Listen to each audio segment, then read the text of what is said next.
Normal Life started probably about 34 or 35 years ago. I can't remember exactly, but I was a really young man, tiny. I grew up in Westville, which is a very privileged community.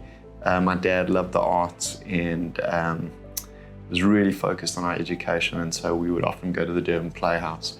Remember the one night, piled into, I think it was a Volvo, drove down into the inner city of Durban, just stunning, you know, beautifully lit. The Durban Theatre or Playhouse was just such an impressive structure, and I remember being dressed in the nines and walking from the parking lot with my parents and being like accosted by 3 boys on the side of the road. Even now, as I'm speaking about it, I can still see their faces. They were wrapped in a blanket. It was midwinter, so it was Durban cold, but cold enough for them to be, their noses were running and they were crying, you know, they were crying with real tears, you know.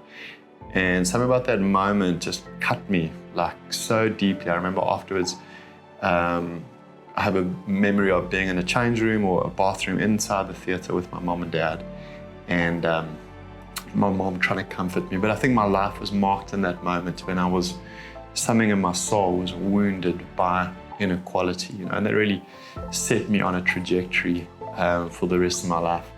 And so part of that was I started a business called Tomfoolery 10 years ago, and I've led it for almost 10 years now. And our focus throughout that time, really clumsily, has mostly been on figuring ways to use our gifts as an organization to not settle for the sack we've been given, you know. And the first project we did all the way back in 2014 was how we actually started. Is I had a friend from church, his name was Zakele Mpini, who I met, and I was always challenged by this idea of where I lived and townships and the disparity between the two of them. And so we kind of swapped lives, you know, and I lived in his world and he lived in mine.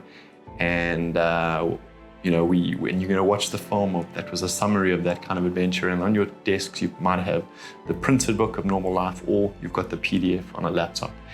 And it was such a beautiful catalyst for me in terms of my journey and what would become like up until this point, a lifelong pursuit. But right now we're going to watch the film together, and I'm hoping that that's going to be our springboard to discuss some of the challenges that we all face living as South Africans today.